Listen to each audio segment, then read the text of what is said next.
Capítulo 4. Narrativas. Gêneros textuais nas Escrituras. Cada livro das Escrituras tem um gênero textual diferente, e é importante levar em conta o gênero literário da passagem bíblica em questão. As listas classificatórias mudam dependendo do autor, mas, grosso modo, podem dizer que a Bíblia tem pelo menos 5 tipos de gêneros textuais principais e que são diferentes uns dos outros. 1. Narrativa. 2. Poesias. 3. Leis. 4. Profecias e 5. Epístolas. Uma boa parte do Antigo Testamento, quanto do Novo Testamento, é composto por histórias, narrativas. Uma parte do Antigo Testamento, inclusive, é chamada de livros históricos. A explicação por trás da ordem canônica não é a questão cronológica. A organização tem a ver com o gênero textual. Embora comece em Gênesis e termine em Apocalipse, ambos textos, como o de Ezequiel, que se passa durante o período do exílio, está ao lado de Isaías, que se passa antes do período do exílio e bem depois dos livros que tratam do período do exílio, que são Reis e Crônicas. O gênero poético também é muito comum nas escrituras. Temos uma seção no Antigo Testamento só de livros poéticos. O livro de Jó, por exemplo, é escrito de uma forma poética e Salmos é uma coletânea de poesias. Uma parte muito importante do Antigo Testamento é composta por leis. A Torá ou Pentateuco é, em boa parte, uma coletânea de leis. Com isso, gostaria de te perguntar: você acha que ler uma coletânea de poesias é a mesma coisa que ler uma coletânea de histórias ou um conjunto de leis? Não, a lei é bastante diferente. São textos completamente distintos e cada tipo de texto terá as suas dificuldades particulares. Por isso que na hermenêutica os isolamos a fim de estudarmos as ferramentas que te ajudarão a interpretar cada um desses tipos de texto. Temos uma seção muito grande do Antigo Testamento que fala de profecias. Apocalipse também contém muitas profecias, ele é considerado um livro profético no Novo Testamento. Contudo, a seção do Novo Testamento com mais livros é a seção das epístolas. Quero enfatizar mais uma vez que cada um desses gêneros é diferente um do outro. Ler uma história de leis, como existe em Levítico, é muito diferente de ler a história do povo de Israel narrada em 1 Reis, que por sua vez é diferente da leitura da Epístola de Paulo aos Romanos. Cada um deles se lê de uma forma diferente. O Antigo Testamento está dividido em livros históricos, poéticos e proféticos. E dentro dos livros históricos temos uma subcategoria de leis. O Novo Testamento é dividido em narrativas, evangelhos e atos e epístolas. E dentro das epístolas temos o livro de Apocalipse, que em grande parte é profecia. Uma questão importante para destacar é que, embora cada livro tenha um gênero textual principal, o fato de um livro ser classificado dentro de uma das divisões da Bíblia, do jeito que ela está organizada canonicamente, não significa aquele é o único gênero textual que existe ali dentro. Os livros do Pentateuco, por exemplo, estão na nossa Bíblia como históricos, porque uma boa parte deles é composta por histórias, mas isso não significa que eles só contenham histórias. Uma boa parte do Êxodo é basicamente narrativa, contando a história de Êxodo. Entretanto, mais para frente você encontra uma seção de leis e mandamentos. Você também encontra em Êxodo o Cântico de Moisés, um capítulo que é uma poesia. Os evangelhos, por sua vez, são livros primariamente históricos, mas no meio da história temos os ensinamentos de Jesus, que muitas vezes são contados por parábolas, um tipo de linguagem poética. Vamos falar de cada um desses gêneros textuais e das ferramentas que precisaremos para explorar cada um desses tipos de textos. Vamos começar pelas narrativas. Narrativas. A maior parte da escritura é composta por elas. A Bíblia Bíblia é cheia de histórias, não é mesmo? Mas elas não existem só para contar uma história. Deus tem um propósito para cada uma das histórias que ele nos contou.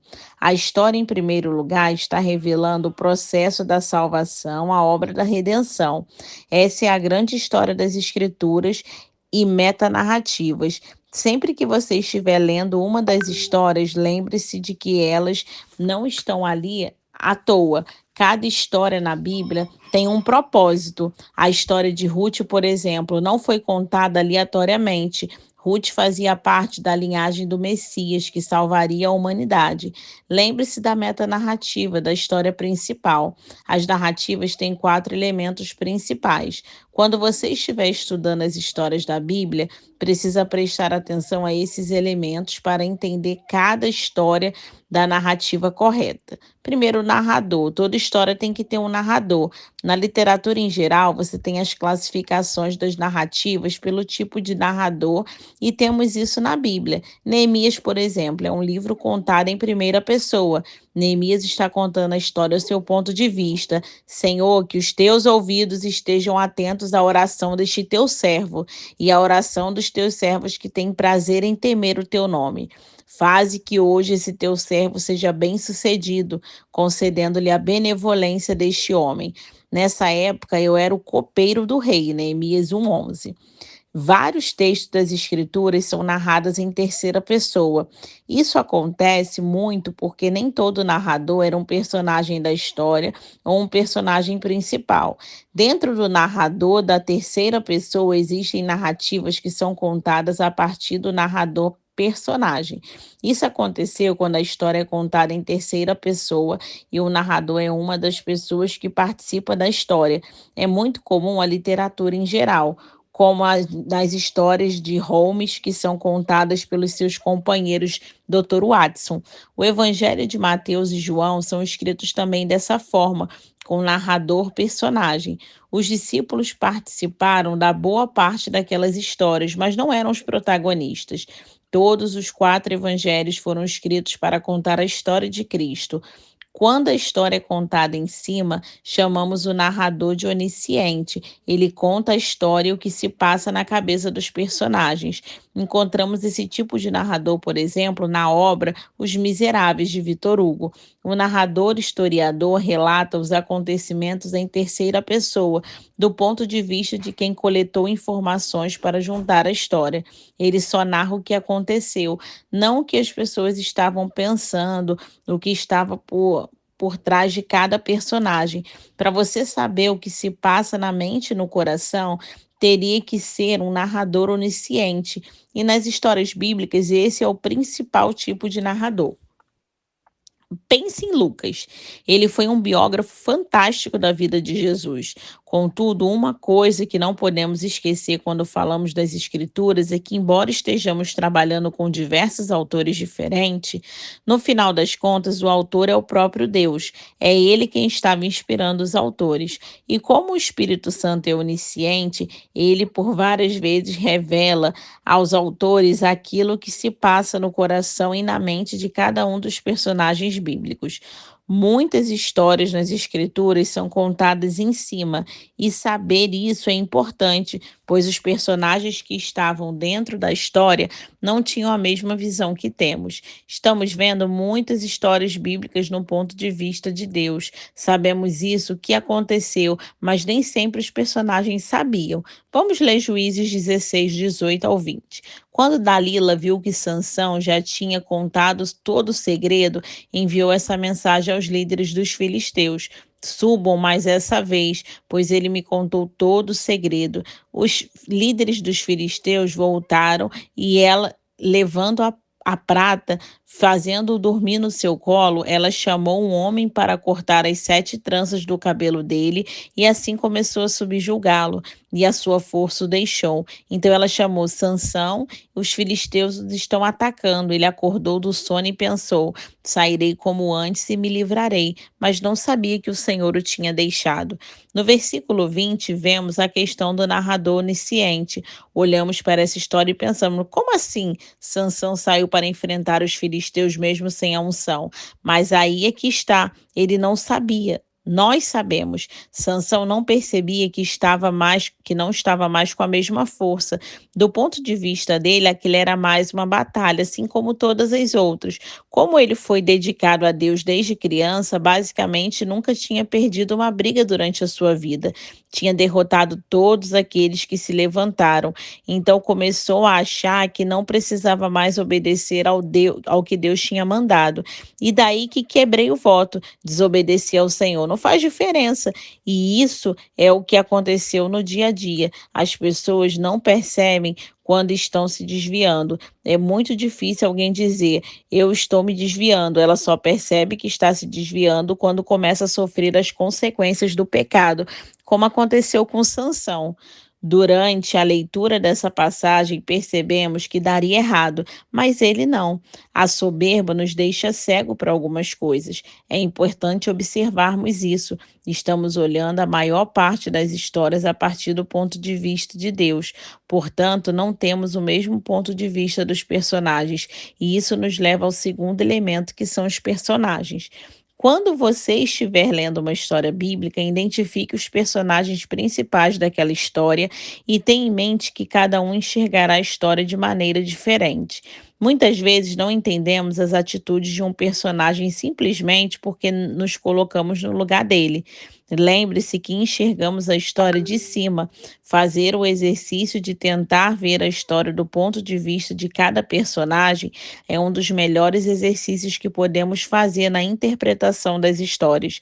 É uma maneira de meditar nas narrativas, e meditar nas narrativas não é algo tão fácil. Sendo assim, quando você estiver lendo, tente se imaginar no lugar de cada personagem.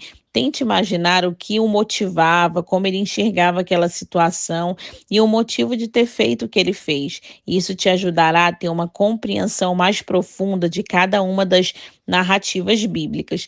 Você se lembra da história de Marta e Maria, de Lucas 10? Muitos conhecem essa história. Talvez você já tenha até pregado sobre essa passagem bíblica para falar sobre o ativismo na igreja. Não seja Marta, seja Maria. Muitos pregadores repetem essa frase. Em primeiro lugar, existem três personagens principais nessa história: Marta, Maria e Jesus. Os discípulos estavam ali. Lázaro também, mas ele não é mencionado explicitamente. Vamos tentar pensar na história do ponto de vista de cada um dos três principais. Marta.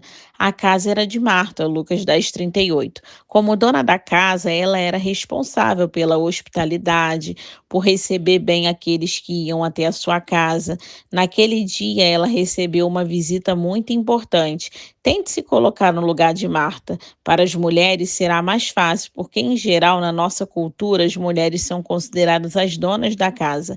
Às vezes, nós, como pastores, vamos visitar uma família e a primeira coisa que a dona da casa diz é: não repara a bagunça, pastor, sendo que a casa está perfeitamente arrumada. Isso porque ela sente a pressão social de receber bem as visitas, especialmente quando é alguém que você considera importante como seu pastor. Você talvez já tenha passado por isso. Agora imagina receber uma visita surpresa de alguém muito importante. Vale lembrar que à época de Jesus não havia telefone ou internet. Não tinha como Jesus enviar uma mensagem dizendo: Marta, você estará em casa hoje? Posso fazer uma visita? Jesus estava passando pela cidade com os discípulos e simplesmente foi lá fazer uma visita. Uma coisa é você receber uma visita surpresa de um amigo ou de um parente próximo, alguém que é de casa. Outra é o chefe chegar de surpresa, o seu pastor. É diferente, imagina. Você que é membro de Lagoinha, se de repente o pastor Márcio Valadão bate a sua porta para te fazer uma visita. Muitos irmãos e principalmente as irmãs levam muito a sério essa questão de hospitalidade, de receber bem, de casa, estar apresentável, do alimento, né, que será servido. Em muitas casas existem os copos de visita, o forro de mesa de visitas. Tem gente que critica esse hábito porque pode trazer a ideia de querer impressionar, mas em essência tem a ver com hospitalidade. Você quer ter algo bom para receber bem as pessoas que te visitam. E não é ruim tratar bem as pessoas que vão à sua casa, especialmente se é uma pessoa importante para você. mas mesmo assim, a minha comparação com a do chefe ou a do seu pastor não chega aos pés do que aconteceu com Marta. Ela recebeu em sua casa a pessoa mais importante do universo. Jesus chegou lá sem avisar. Então, Marta não teve tempo para se preparar. E ela chega com mais 12. Não era simplesmente servir um cafezinho para uma pessoa, era receber 13 homens, sendo que muitos eram trabalhadores braçais e estavam chegando de viagem, ou seja, provavelmente famintos. Imagine o tanto de coisa que Marta teve que fazer e ela não podia servir qualquer coisa, porque as pessoas que estavam ali sentadas na sala dela era a pessoa mais importante do universo. Se fosse o seu pastor, você gostaria de recebê-lo da mesma maneira agora? Imagine se fosse o próprio Deus, o próprio Cristo te visitando. Marta foi até a cozinha, não para, porque não queria ouvir Jesus. Começou a ficar atarefada justamente porque ela se importava. Não sabemos a pressão que Marta sentiu. A pessoa que estava na sala dela um dia estaria sentado no trono julgando o universo inteiro. É complicado comparar Marta com o ativismo, porque aquele não era um dia normal, não era algo que acontecia todo dia. Poucas pessoas na história da humanidade experimentaram receber uma visita de Jesus pessoalmente em sua casa. Ela ficou nervosa por causa da responsabilidade. Talvez ela também não tenha percebido de imediato, mas uma hora caiu a ficha. Por que estou fazendo tudo sozinha? Onde está minha irmã? E aí ela olhou para a sala e viu a sua irmã sentada. A Bíblia não narra todos os detalhes, mas ela diz que Marta virou para Jesus e lhe pediu para chamar Maria. Pense comigo, para Marta ter feito isso, ela já devia ter pedido a Maria várias vezes. De repente, a agitação foi se tornando raiva e depois se transferiu para Jesus. O fato de Marta estar ocupada não quer dizer que ela era uma pessoa ruim. Às vezes, tiramos do contexto e esquecemos que Marta era uma pessoa real. E talvez, se estivéssemos no lugar dela, teríamos feito a mesma coisa. Antes de tentarmos aprender algo com a história, precisamos primeiro entender como de fato a história realmente aconteceu. Nem todos os personagens que estão na Bíblia são bons exemplos, mas eles estão ali por um motivo. O fato de que Marta teve motivos para ter feito o que fez não quer dizer que a atitude dela foi correta. Ela transferiu a sua raiva para Jesus. Nem sequer nos tornamos como Marta, porque somos ativistas ou porque queremos receber bem as pessoas. Às vezes nos tornamos como Marta porque começamos com uma boa motivação, mas nos perdemos por não preocuparmos demais com as coisas que talvez não sejam as mais importantes. Aí vamos falar de Maria. Agora, voltando a nossa atenção para Maria, será que Maria estava sentada porque ela era preguiçosa? Para Pela fala de Marta, talvez, mas vamos pensar agora no ponto de vista de Maria. Ela não era responsável pela casa. Muitas vezes os filhos e o marido trazem pessoas para casa e nem se preocupam se ela está arrumada. Eles não são os responsáveis culturalmente pela apresentação da casa. Por isso, não há uma pressão associada pelo fato de Maria ser a irmã menor e não ter a responsabilidade da casa associada a ela. Receber Jesus a deixou muito feliz.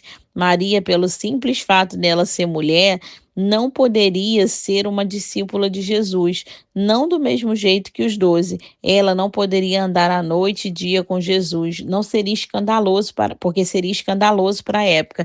De repente, Jesus estava na casa dela ensinando. E mais, ele estava ensinando o tipo de coisa que ensinava para os 12 discípulos. Maria estava tendo a oportunidade de assistir a uma aula de Jesus que geralmente não era aberta ao público. Não era ensino que ele dava à multidão, era o ensino que ele dava a seus discípulos.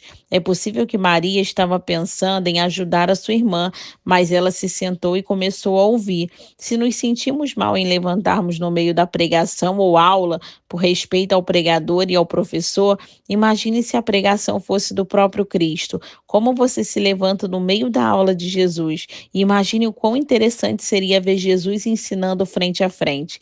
Maria tinha ali uma oportunidade que provavelmente não teria de novo.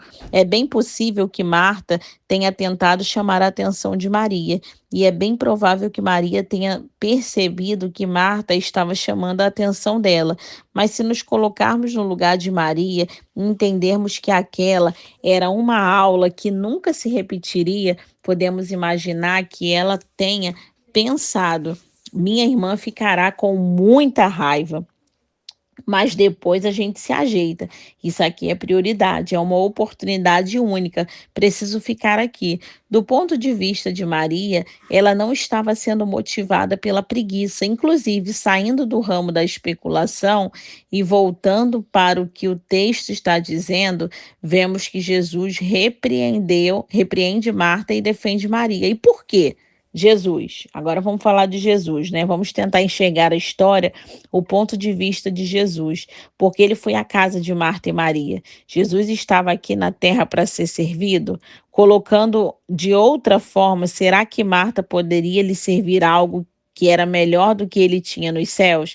Jesus não veio para ser servido, ele veio para servir. Não tinha nada que Marta pudesse fazer para superar aquilo que ele abriu mão nos céus.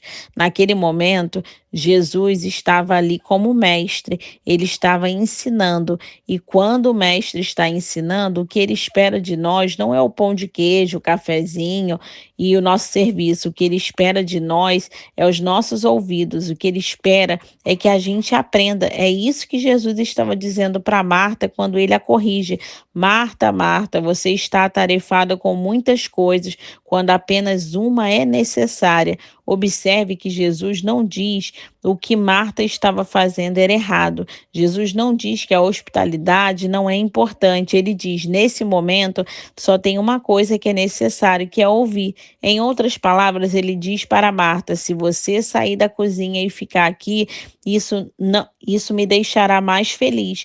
Como Maria escolheu boa parte, aquilo que eu queria que ela fizesse, deixe aqui. Perceba como a meditação na história nos faz perceber coisas que estavam escondidas no texto. Para tentar entender o motivo que levou Marta a fazer o que fez, nos ajuda a imaginar porque muitas vezes não escolhemos a boa parte. Temos o hábito de oferecer a Deus o que achamos que Ele gostaria de receber. Fazemos para Deus aquilo que achamos que Ele quer que façamos. O que podemos aprender com essa história é que realmente quisermos agradar a Jesus, precisaremos prestar atenção ao que ele quer que a gente faça. Precisamos perguntá-lo o que ele quer. Se Marta tivesse perguntado: Jesus, posso fazer um cafezinho ou me sentar aqui com você? Tenho certeza que Jesus teria dito para ele se assentar. O nosso problema é que muitas vezes somos como Marta, não porque somos ativistas demais. Embora o ativismo seja um problema sério, o que podemos aprender com essa história não é exatamente isso. O problema não é o trabalho em si, o problema é gastarmos tempo e energia trabalhando em algo que talvez não seja o que Deus espera de nós. Esse era o problema de Marta. É bem possível que Marta tenha a motivação correta, mas ela estava fazendo a coisa errada no momento errado. Aquele não era o momento de servir o cafezinho, aquele era o momento de sentar e ouvir. Espero que você tenha aprendido a enxergar a história do ponto de vista dos personagens. Existem mais dois elementos básicos na narrativa e o próximo é o cenário. Toda história acontece em um lugar. Em alguma narrativa, o lugar onde a história está se desenrolando não é importante. Mas no caso da história de Marta e Maria era. O fato de Jesus estar na casa de Marta era importante para a história. Vamos falar do enredo, né? Toda narrativa tem um desenrolar. E se não prestarmos atenção no desenrolar da história, poderemos tirar conclusões erradas. Toda história tem um começo, meio e fim. Se pegarmos a parte do meio e não ler o fim, corremos o sério risco de tirarmos as conclusões erradas. Preste atenção ao enredo, porque essa história está aqui. O que vem antes? O que vem depois? Qual história que o narrador estava tentando contar quando ele disse essa parte? A questão do enredo nada mais é do que a questão do contexto imediato aplicado às narrativas. Isso é importante porque vejo muita gente tirando histórias do seu devido contexto. pegam uma parte da história sem entender o que estava sendo narrado antes e depois. Vamos ler Juízes 6, 36, 37. E Gideão disse a Deus: Quero saber se vais libertar Israel por meu intermédio, como prometestes. Vê, colocarei uma porção lá na eira. Se o orvalho molhar apenas a lã e todo o chão estiver seco, saberei que tu libertarás Israel por meu intermédio, como prometestes. Isso é um exemplo clássico. Quantas vezes essa história é contada para dizer que temos que fazer prova com Deus? Esse texto não está falando de direção espiritual. Esse texto está dizendo como ser dirigido pelo Espírito Santo. Essa história não está aqui para nos ensinar a maneira de buscarmos a direção divina, até porque o que Gideão estava fazendo não era buscar a direção divina. Veremos o que vem antes e depois. O que está acontecendo é que Deus apareceu para Gideão e disse que ele libertaria o povo de Israel por intermédio de Gideão. E Gideão estava se escondendo, pisando em uvas em vez de malhar o trigo. Ele estava num lugar onde ninguém iria procurá-lo. E quando Deus falava com Gideão, ele fica lá resmungando. Num determinado momento, o Espírito Santo se apossa dele e, na ousadia do Espírito, ele derruba um poste de ídolo. Gideão chama o povo e, quando ele está lá, com o exército reunido, pronto para atacar os midianitas, eis que bate o medo. Ele tinha uma palavra de Deus, mas estava com medo. E assim Gideão fez um teste com o Senhor. E de fato, ter respondido ao teste de Gideão não quer dizer que ele se agrada disso. Deus aceita o teste, mas depois é ele quem testará Gideão. O enredo é importante porque esse é mais um caso que mostra como Gideão era medroso. Ele estava prestes a ir para a batalha, mas relutava. O que ele fez não era fruto do desejo de conhecer a direção de Deus, era fruto do medo da covardia dele. O que podemos aprender com Gideão é que, no geral, se estamos pedindo muita confirmação para uma coisa, é porque estamos com medo, e não é porque não sabemos qual é a direção de Deus. Ele não falou conosco. Uma coisa é quando você não tem certeza e busca um esclarecimento. O que Gideão está fazendo não é isso. Pedir várias confirmações geralmente é sinal de que não estamos querendo obedecer. Por outro lado, quanto mais convicção Deus nos dá acerca de algo, mais a nossa convicção será testada. O fato de Deus responder a Gideão não significa que ele achou aquilo uma boa ideia. Na continuação do texto, a partir do capítulo 7, Deus fez testes com Gideão. Resumo da história: o que Gideão fez não tem a ver com querer descobrir qual era a vontade de Deus. Ele só estava sendo medroso. Prestando atenção ao enredo, no desenrolar da história, consigo entender que cada uma das cenas individuais, porque dentro de uma grande história temos pequenas histórias. Dentro do enredo tenho várias cenas e se tira uma cena do contexto, ainda que a cena em si conte algo individual, posso ficar sem entender o enredo como um todo. Não posso tirar uma passagem do contexto sem ver o que vem antes e depois, ou seja, a regra do contexto imediato também vale para as narrativas.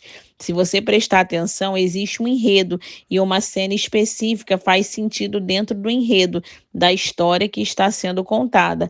Há um motivo para a história ser contada do jeito que ela foi contada. Portanto, não a tire do contexto. Texto fora do contexto faz você tirar conclusões precipitadas. Tendo esses 4 elementos em mente, narrador, personagem, cenário e enredo, você entenderá as histórias bíblicas de forma muito mais profunda. E assim finalizamos o capítulo.